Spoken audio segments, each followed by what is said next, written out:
নমস্কার, good morning. তোমরা দেখছো তোমাদের প্রিয় channel exam guide by Nitu. বন্ধুরা, এসএসসি এমটিএস জিকে ক্লাসে তোমাদেরকে জানাই স্বাগত।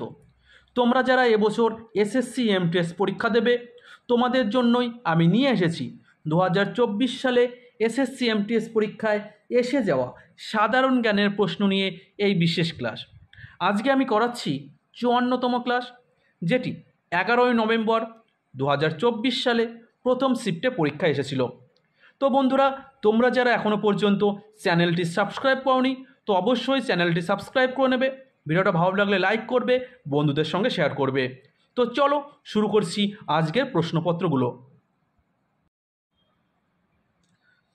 শুরু করছি এর প্রথম প্রশ্ন। দেখো কি বলেছে, মহেঞ্জোদারো থেকে বের হওয়া ড্যাশ ড্রেনগুলির দরজা সম্ভবত রাতে বন্ধ করে দেওয়া হতো, যাতে সন্ত্রাসবাদী বা নেতিবাচক উপাদানগুলি সেই প্রবেশ পথ দিয়ে শহরে প্রবেশ করতে না পারে। তো সঠিক উত্তর হবে কাঠের।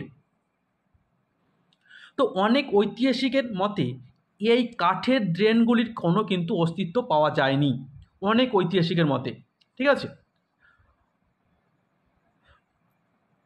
পরবর্তী প্রশ্ন, বৎস মহাজনপদের রাজধানী কোথায় ছিল? তো বৎস মহাজনপদের রাজধানী ছিল কৌশাম্বী। ষোড়শ মহাজনপদের অন্যতম মহাজনপদ বৎস, যার রাজধানী ছিল কৌশাম্বী। কেরালা এবং কর্ণাটকের উপকূলীয় অঞ্চলে প্রাক বর্ষা বৃষ্টিপাতকে বলা হয় ড্যাশ। তো কেরালা এবং কর্ণাটকের উপকূলীয় অঞ্চলে প্রাক বর্ষা বৃষ্টিপাতকে বলা হয় আমের ঝর্ণা বা ম্যাঙ্গো শাওয়ার। প্রাক্তন ভারতীয় অভিনেত্রী বৈজয়ন্তীমালা কোন ধ্রুপদী নৃত্যধারার প্রশিক্ষণ পেয়েছিলেন? তো বৈজয়ন্তীমালা তিনি ভারতনাট্যম নৃত্যের সঙ্গে যুক্ত। ভারতনাট্যম একটি শাস্ত্রীয় নৃত্য, যেটা ভারতের তামিলনাড়ু রাজ্যে পরিবেশিত হয়। মণিপুরি, এটাও একটি শাস্ত্রীয় নৃত্য যা মণিপুর রাজ্যে পরিবেশিত হয়। সাত্রিয়া আসামে পরিবেশিত হয় এবং ওড়িশি উড়িষ্যা রাজ্যের শাস্ত্রীয় নৃত্য।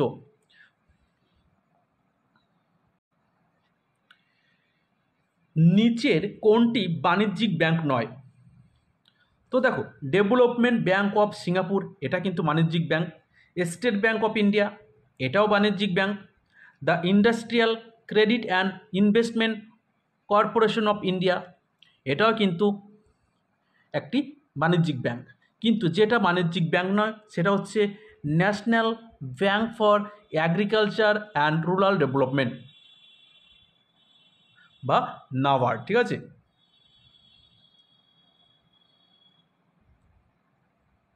এই ব্যাংকটা কিন্তু কি বাণিজ্যিক ব্যাংক নয়। পরবর্তী প্রশ্ন, 2024-25 সালের মানব উন্নয়ন প্রতিবেদন বা হিউম্যান ডেভেলপমেন্ট ইন্ডেক্স অনুযায়ী ভারত কততম স্থান রয়েছে? তো 2024-25 মানব উন্নয়ন প্রতিবেদন অনুযায়ী ভারত রয়েছে 130তম স্থানে। হিউম্যান ডেভেলপমেন্ট ইন্ডেক্স 2024-25 অনুযায়ী ভারতের স্থান 130। লোকপাল বা লোকায়ুক্ত এর মতো প্রতিষ্ঠানটি প্রথম কোন দেশে তৈরি হয়েছিল? তো লোকপাল এই প্রতিষ্ঠানটি প্রথম তৈরি হয়েছিল সুইডেনে। তো সঠিক উত্তর হবে সুইডেন। ধারা ড্যাশ অনুযায়ী সম্পূর্ণরূপে রাষ্ট্রীয় তহবিল থেকে পরিচালিত কোনো শিক্ষা প্রতিষ্ঠানে কোনো ধর্মীয় শিক্ষা প্রদান করা যাবে না। তো কোন অনুচ্ছেদে বলা হয়েছে? তো ভারতীয় সংবিধানে অনুচ্ছেদ বা ধারা 28 অনুযায়ী সম্পূর্ণরূপে রাষ্ট্রীয় তহবিল থেকে পরিচালিত কোনো শিক্ষা প্রতিষ্ঠানে কোনো ধর্মীয় শিক্ষা প্রদান করা যাবে না। ভারত সরকার কোন সালে পণ্ডিত দীনদয়াল উপাধ্যায় গ্রামীণ কৌশল যোজনা ঘোষণা করেন? তো পণ্ডিত দীনদয়াল উপাধ্যায় গ্রামীণ কৌশল যোজনা এটি 2014 সালে শুরু হয়েছিল।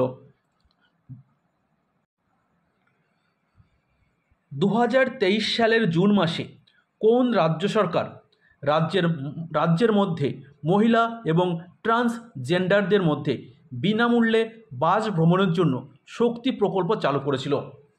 তো শক্তি প্রকল্প এটি কর্ণাটক রাজ্যের একটি প্রকল্প, যেখানে বলা রয়েছে যে মহিলা এবং ট্রান্সজেন্ডারদের বিনামূল্যে বাস ভ্রমণের ব্যবস্থা। ভামিদীপতি শ্রীবল্লী রশ্মিকা কোন খেলার সঙ্গে যুক্ত?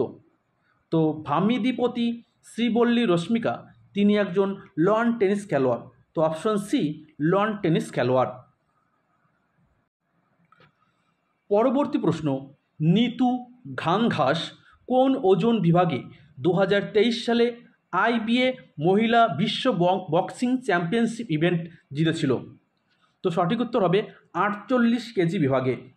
48 কেজি বিভাগে নিতু ঘাংঘাস 2023 সালে আইবিএ মহিলা বিশ্ব বক্সিং চ্যাম্পিয়নশিপ ইভেন্ট জিতেছিল। মহিলা প্রিমিয়ার লিগ 2025-এ রয়্যাল চ্যালেঞ্জার ব্যাঙ্গালোরের অধিনায়ক কে ছিলেন?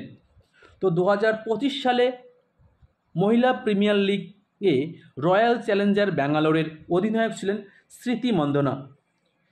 2025 সালে মহিলা প্রিমিয়ার লিগ জিতেছে মুম্বাই ইন্ডিয়ান্স মহিলা দল, যার ক্যাপ্টেন ছিল হরমনপ্রীত কৌর। হরমনপ্রীত কৌর MIW, ঠিক আছে, মুম্বাই ইন্ডিয়ান্স ওমেন দলের অধিনায়ক। 2025 এবং 2023 সালে মুম্বাই ইন্ডিয়ান্স এই মহিলা প্রিমিয়ার লিগ জেতে, আর 2024 সালে জিতেছিল রয়্যাল চ্যালেঞ্জার ব্যাঙ্গালোর। পরবর্তী প্রশ্ন, নিম্নলিখিতদের মধ্যে কে 2022 সালের জন্য নৃত্য কলানিধি পুরস্কার পেয়েছিলেন? তো নৃত্য কলানিধি 2022 পেয়েছেন ব্রাঘা বেসেল। ভিটামিন ডি সূর্যালোক ব্যবহার করে যার দ্বারা সংশ্লেষিত হয়, সেটা হচ্ছে চামড়া। ভিটামিন ডি সূর্যালোকের সাহায্যে, চামড়ার সাহায্যে কিন্তু সংশ্লেষিত হয়। মকর সংক্রান্তিতে শবরীমালা মন্দিরে ড্যাশ উৎসব পালন করা হয়? তো মকর সংক্রান্তিতে শবরীমালা মন্দিরে মকর বিল্লাক্কু এই উৎসব পালন করা হয়।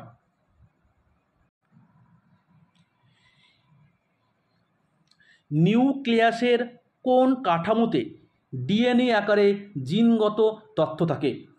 তো নিউক্লিয়াসের ক্রোমোজোমে ডিএনএ আকারে জিনগত তথ্য থাকে। সানিয়া মির্জার আত্মজীবনীর নাম কি?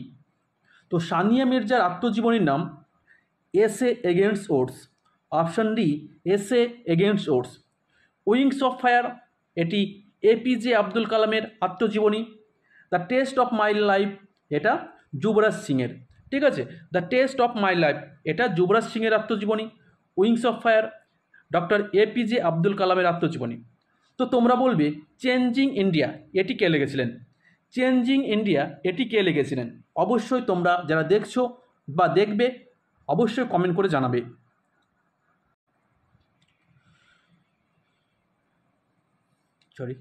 এটা 2024 হবে, ঠিক আছে। 31 অক্টোবর 2024 তারিখের তথ্য অনুযায়ী, 31 অক্টোবর 2024 তারিখের তথ্য অনুযায়ী 18তম, ঠিক আছে, 18তম লোকসভার সর্বকনিষ্ঠ সদস্য পুষ্পেন্দ্র সরোজ কোন রাজনৈতিক দলের প্রতিনিধিত্ব করেন? তো দেখো, 17তম লোকসভায় সর্বকনিষ্ঠতম ছিলেন হচ্ছে চন্দ্রানী মুর্মু। তো এইবার পুষ্পেন্দ্র সরোজ, যিনি 18তম লোকসভার সর্বকনিষ্ঠতম সদস্য, এবং এখনও পর্যন্ত লোকসভার সর্বকনিষ্ঠতম সদস্য কিন্তু এই পুষ্পেন্দ্র সরোজ। তো তিনি কোন দলের? তো তিনি কিন্তু সমাজবাদী পার্টির দলের, ঠিক আছে। সমাজবাদী পার্টির পুষ্পেন্দ্র সরোজ তিনি 31 অক্টোবর 2024 অনুযায়ী 18তম লোকসভার সর্বকনিষ্ঠ সদস্য নির্বাচিত হয়েছেন। পৃথিবীর ভূপৃষ্ঠ থেকে যথেষ্ট গভীরতায় ম্যাগমা ঠান্ডা হওয়ার ফলে যে শিলাগুলি তৈরি হয় তাদের ড্যাশ বলা হয়, তো তাদের বলা হয় plutonic Shila. Option A plutonic শিলা।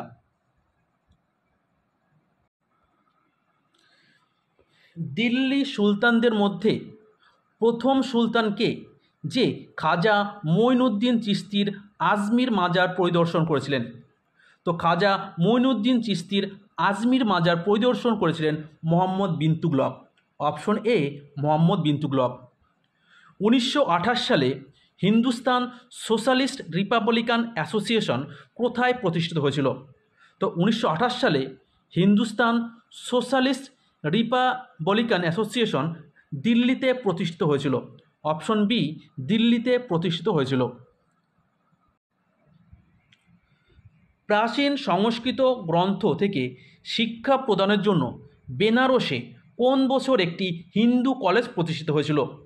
তো বেনারস হিন্দু কলেজ প্রতিষ্ঠিত হয়েছিল 1791 সালে। Option D 1791।